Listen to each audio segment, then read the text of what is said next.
आज हम बात करेंगे इस्लाम में फैली और फैलती जा रही एक और बुराई की, जो मुस्लिम युवाओं को भी अपनी इज्जत में ले रही है। शराब और जुआ आजकल युवाओं का शौक और आदत दोनों बन चुका है।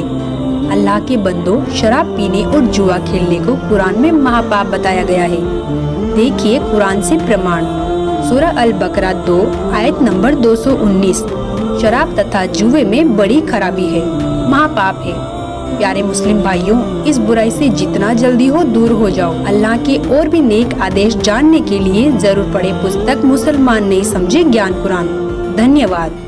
फजाइले अमाल मुसलमानों की एक विशेष पवित्र पुस्तक है, जिसमें इबादत की विधि तथा पूर्ण परमात्मा कबीर साहिब का नाम विशेष रूप से वर्णित है। जैसा कि आप निम्न फजाइले अमाल के ज्यों के त्यों लेख देखेंगे। उनमें फजाइले जिक्र में आयत नंबर 1, 2, 3, 6 तथा 7 में प्रमाण है कि पाक कुरान का ज्ञान उतारने वाला अल्लाह ब्रह्म काल अर्थात शर पुरुष कह रहा है कि तुम कबीर अल्लाह की बड़ाई करो। वह कबीर अल्लाह तमाम पोसीदा और जाहिर चीजों को जानने वाला है और वह कबीर आलीशान रुतबे वाला है। जब फरिश्तों को कबीर अल्लाह की तरफ से कोई हुक्म होता है तो वे खौफ के मारे घबरा जाते हैं। यहाँ तक कि जब उनके दिलों से घबराहट दूर होती है तो एक दूसरे से पूछते हैं कि कबीर अक्सर सल्लल्लाहु अलैहि वसल्लम हजरत मोहम्मद का इरशाद कहना है कि कोई बंदा ऐसा नहीं है कि ला इलाहा इल्लल्लाह कहे उसके लिए आसमानों के दरवाजे न खुल जाए, यहाँ तक कि यह कलीमा सीधा अर्श तक पहुँचता है, बशर्ते कि कबीरा गुनाहों से बचाता रहे। 2 कलमों का जिक्र है कि एक तो ला इलाहा इल्लल्लाह है और दूसरा अल्लाहु अकबर अर्थात पूर्ण परमात्मा कबीर भगवान।